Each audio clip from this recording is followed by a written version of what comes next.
Firstly, I acknowledge the traditional owners and custodians of the lands on which this event is going to take place, and especially the Burunjeri people of the Eastern Kulin Nation, and I pay my respects to their elders, past, present and emerging.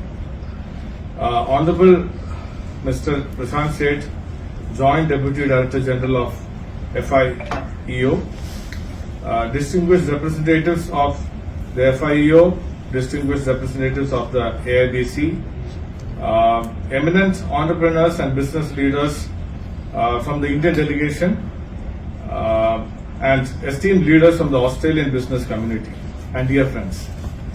It gives me immense pleasure to welcome all of you to the India-Australia BuyerSeller meet on the food and agri sector here in Melbourne. I sincerely thank the Federation of Indian Export Organization for bringing this delegation of Indian food and agri exporters to Australia.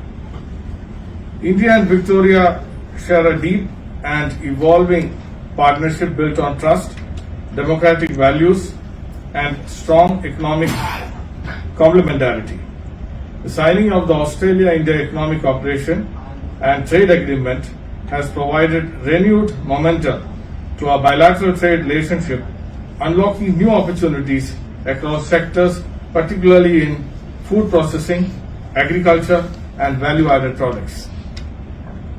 India's food and agriculture sector represents a unique blend of heritage, scale, innovation, and sustainability. Today, India is not only one of the world's largest producers of agricultural products, but also an emerging leader in processed foods, organic products, millets, sustainable packaging, and premium specialty ingredients. Victoria is a sophisticated and quality-conscious market, and consumers here value sustainability, clean label products, traceability, and ethical sourcing. I am pleased to note that the Indian exporters are increasingly aligned with these expectations, reflecting India's transformation from being primarily a supplier of raw commodities to becoming a provider of value-added produced food products. The growing Indian diaspora and the increasing popularity of Indian cuisine across communities in Melbourne and across Victoria create promising opportunities for collaboration and long-term partnerships. The distinguished Indian delegation present today represents exporters and suppliers of premium food and agri products, many of whom are certified under internationally recognized standards, demonstrating their commitment to quality, safety, and global compliance. I encourage our Australian friends, importers, distributors, retailers, and food service partners to engage actively in today's B2B meetings, explore avenues for product customization, private labeling, joint ventures, and long-term supply arrangements.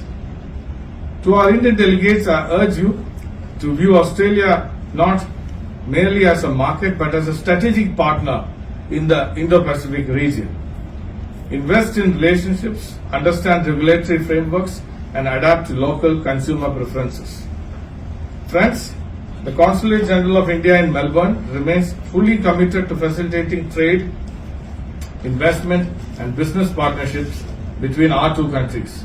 We stand ready to support industry linkages and future collaborations.